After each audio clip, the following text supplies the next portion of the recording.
You are watching the press preview, a first look at what's on the front pages as they arrive. It's time to see what's making the headlines with the columnists and broadcasters, Carole Malone and Steve Richards. They'll be with us from now until just before midnight. So let's see what's on some of those front pages for you now. Manhunt is the headline on the front of the Daily Mail as the alleged Clapham attacker is seen on CCTV with severe injuries to his face. The Telegraph also covers the nationwide manhunt as MPs call for the system to be overhauled after horrific assault. The front page of The Guardian covers the US retaliation in the Middle East as it orders strikes on Iran-backed militia in revenge for base attack. On the front page of the Financial Times, the Bank of England has opened the door to interest rate cuts, but said it required more evidence that inflation would continue to fall. The Times also leads with the Bank of England saying borrowing costs had peaked and inflation would fall to its target of 2% in the spring.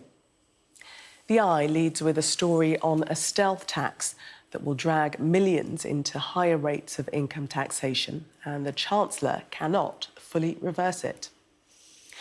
In training sessions that cost £160,000, civil servants have been told that an eye roll in a meeting could be considered a microaggression. That story's on the front page of the Metro, and Carole's giggling at that. I'm doing an eye roll right now. The Mirror leads with an interview with Paul Gascoigne warning Man United striker Marcus Rashford not to make the same mistakes as him after the England star was spotted in a Belfast nightclub mid-week. And a reminder that by scanning the QR code you'll see on screen during the programme, you can check out the front pages of tomorrow's newspapers while you watch us. And we are joined tonight by Steve Richards and Carole Malone. Welcome to both of you. Let's start with the Mail. It's also in the Telegraph and several of the other papers. But this is the manhunt that's underway tonight. The story that we've broken on Abdul Zaidi is that he was granted asylum after a conviction, a sexual assault conviction in 2018. Steve, you take us into this story, first of all. Yeah, well, I'm probably the wrong person to guide you through it because I find these stories unbearable. I can't read some of the details. I find it so horrific. So what I will do is, it's clearly, looking at the papers tonight, going to become partly an asylum-seeking story. So let me just counter how this is going to go by just pointing out one thing. If he is an Afghan and all the rest of it, the whole asylum debate is really complicated because if you remember a few years ago when Biden withdrew forces from Afghanistan and then Britain followed, the whole people were saying, we've got to... These Afghans who, have helped us, we've got to let them come here if they want to come. So that was the mood then.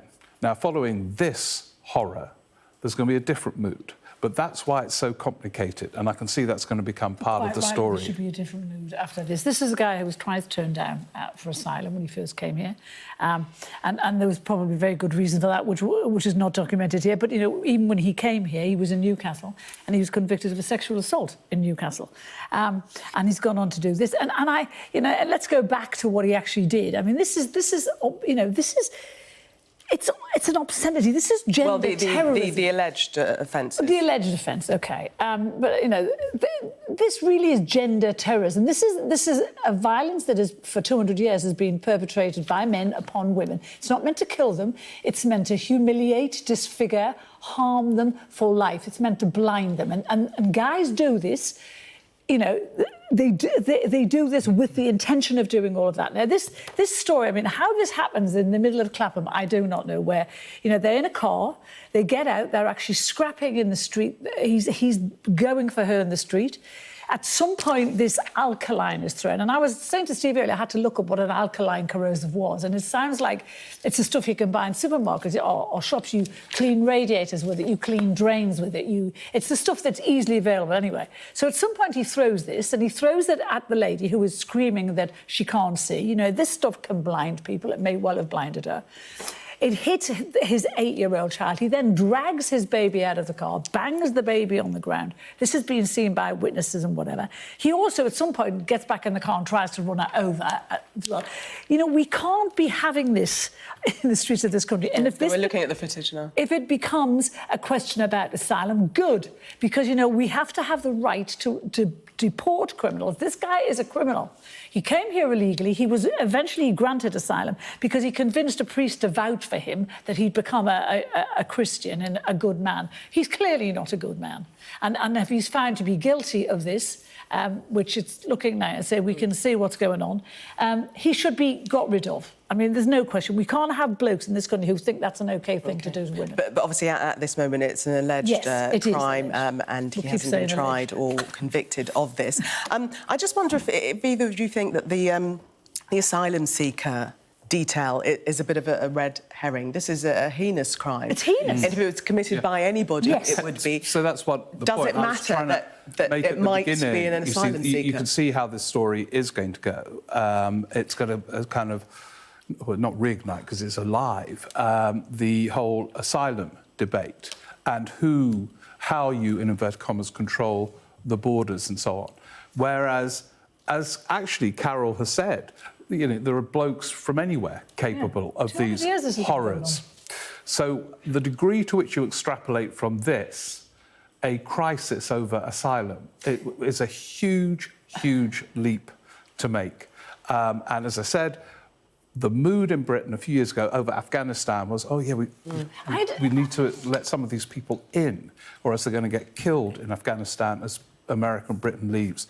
And apply that to Syria, apply that to Ukraine, and it's just more complicated than because one individual has behaved in a way as I can't even read about. That we extrapolate more widely. I think you're wrong about the story becoming about asylum straight away. I think the next leg will be why are these things so easily available? How can we just buy the sort of stuff that can maim and disfigure people? That would be probably, you know, the day after tomorrow, and then we'll go on to this.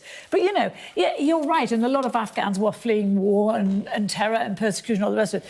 This guy is a bad egg. He'd be a bad egg in any country, but the fact is he happens to be from Afghanistan, and we don't want to have people like him in this country. You know, culturally, this is the norm in some countries, where they chuck acid in women's faces. I don't think we can say it's the norm. In places like Sri Lanka, it happens all the time. But it's still illegal. It's not the norm. Well, it's illegal. And when around the world, the number of cases are reported are minuscule because women are too terrified in the countries where it is the norm to report it because they've had acid in their face in the beginning. If they report their husband for doing it or their boyfriend, they get Carole, worse. I mean, when the Afghan story broke that we were leaving, America were leaving, people did not say we better watch it because it's the norm to throw chemicals at women's faces. No, we didn't, of course. And because it's not. No. And we are dealing with this particular individual. It's unbearable. But I'm pleased you think the next phase will be looking at what happened precisely in this case, rather than extrapolating more. Well, if we look at the Telegraph, the headline is "Chemical Attacker was failed asylum seeker." Well, exactly. So that's why I think it's jumped over that phase, Carole, hasn't it? But I suppose, you know, but the thing is, if someone is denied asylum, there's usually a very good reason, and I don't believe it's just because I'm sure we'll find out more in the days to come. If someone he tried twice to get it, he was turned down twice, and then he committed a crime here, and then he pretended that he'd become a good Christian.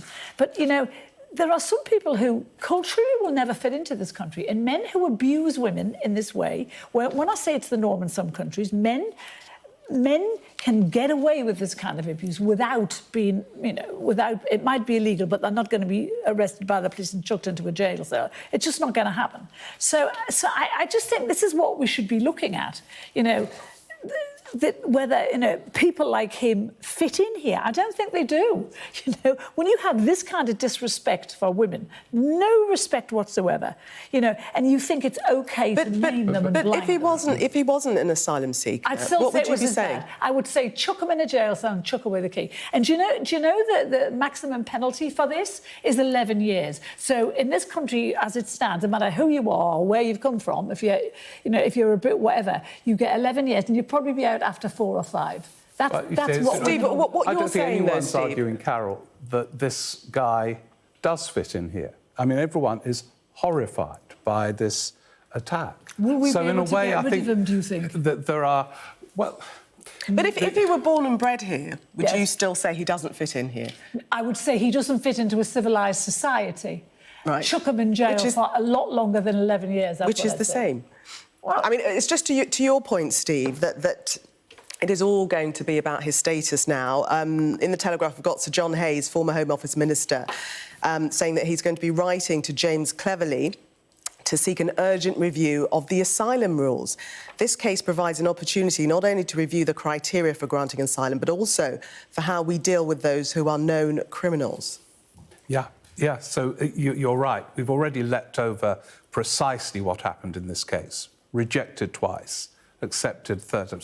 So all of that forgotten about as we go into another debate about asylum. And no doubt Rwanda will come into this very soon and all sorts of things. But this is one case, horrendous, and everyone agrees it's horrendous. So everything else around it is typical of Britain at the moment, becomes stirred up almost unnecessarily because everyone agrees. No one's saying he fits in here, this maniac.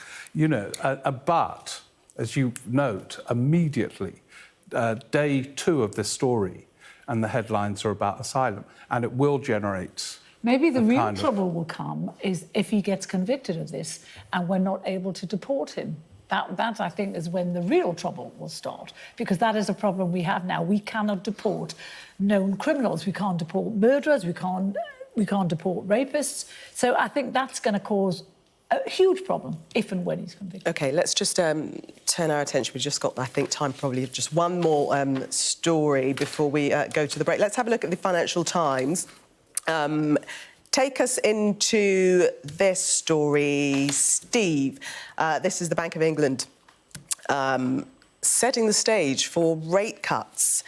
This is positive news, is it not? Well, it kind of is part of the context, really, of the economy and the election and whether... It's very interesting. The Bank of England, you know, since 1997 has had the power to decide interest rates and set interest rates.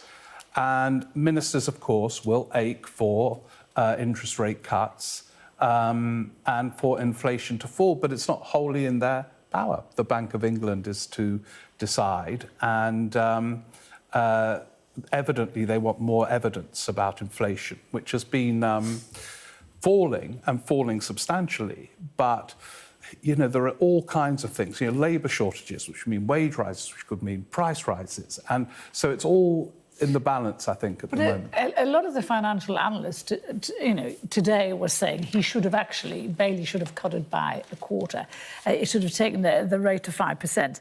I think Alex Brum in the Mail called Bailey, and he called him his timid little group of economists. He says it would, because he said that would have put confidence back into consumers, into businesses. He said it would have put the burner under a house market that's reviving.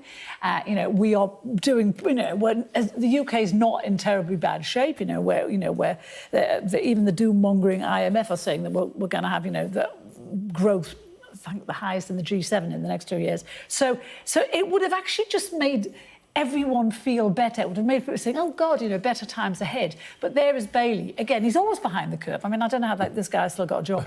I really don't. There is some evidence the UK is in quite a bad shape, Carole, low productivity and so on.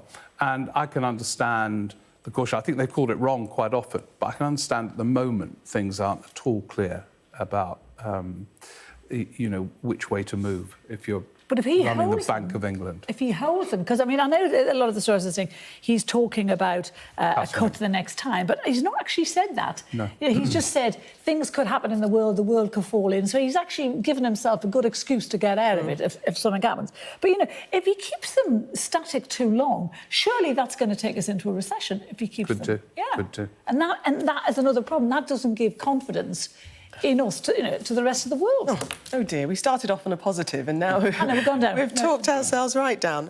Thank you very much for the minute, Steve and Carole. More coming up in the papers, including this from The Guardian. Labour to abandon £28 billion green promise.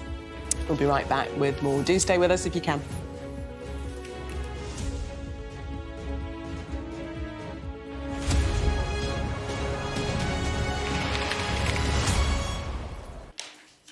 Welcome back. You are watching the press preview. Still with me, the columnists and broadcasters, Carole Malone and Steve Richards. You're like twins. Yeah.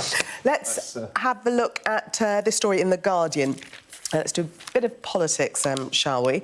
And we read that Labour are to abandon their £28 billion green promise. Steve, tell us what this is about. You've probably done this on the press preview about 10 times. Yeah. It appears in one story, or one newspaper or another, most days at the moment, the briefing that they're going to dump it, and Guardian's got a bit more detail. There's going to be a third of what they had argued for and before. They've basically got into a real mess over this. And I think it would have been, right from the beginning, if they had stuck with it, a relatively robust thing, that they have to have these strict fiscal rules. The bar's set much higher for Labour. It's very unfair. But within those, they could say our plan is, and our hope is, to raise the £28 billion for this recovery thing, which will in turn lead to growth, and keep to that line and excite people with it, but say we're grown-ups, we're going to be honest, and we're going to win back trust, and say we can't guarantee this because we have no idea precisely what the circumstances will be throughout the whole of this parliament. No one does, and kind of ended at that. But instead they've got into this thing, will it be 28 billion, will it not be? And each day someone briefs that it won't be. And it kind of sounds negative and weak and defensive, as if they're so frightened of these Tories who are 28 points behind in some opinion polls. So I think they've mishandled the whole thing, frankly. And it's not over yet, because this is a briefing from behind the scenes. No doubt there'll be some formal thing, even though they've all said it in effect in recent months. So it's messy. Yes, and it's definitely they're ditching the policy, and a flagship policy. This is just typical, isn't it? When you're in opposition for as long as they have been, you can make all these grand promises and all these, you come out with all these amazing policies that look really attractive for people. And now the reality is hitting home with Labour, because they are probably going to get in come the election, and they're realising that everything they said. I mean, how many of these 10 policies, what do you call it, his 10 pledges, has he kept? He's had to row back on most of them, tuition fees, reforming tax credits, all that stuff. He can't do any of it now. But you see, this is a more recent announcement from Rachel Reeves a couple of years ago. And there is another reality that they're competing, or the UK is, with the EU and America. Biden's gone very big on this, and borrowed money to do it, albeit with that stronger protective ring of the dollar. Got about 20 seconds, because I know that Carole likes this story. Okay. Oh, sorry. We're going to end on that. And this is the eye-rolling at work that could be deemed as aggressive, a microaggression. This is just ridiculous. The government has spent 160 grand on advising staff not to roll their eyes at people, because it's an aggressive thing, apparently. And people have been sent on these courses. I mean, what a waste of taxpayers' money. It's outrageous. Okay. And everyone who's been on the course has said, stupid waste of time, waste of money. I'm rolling my eyes now, because we're completely out of time. Microaggression. We're completely out of time. Thank you both for taking us through the papers. We'll see you in the next hour. Let's take a look at the weather now for you.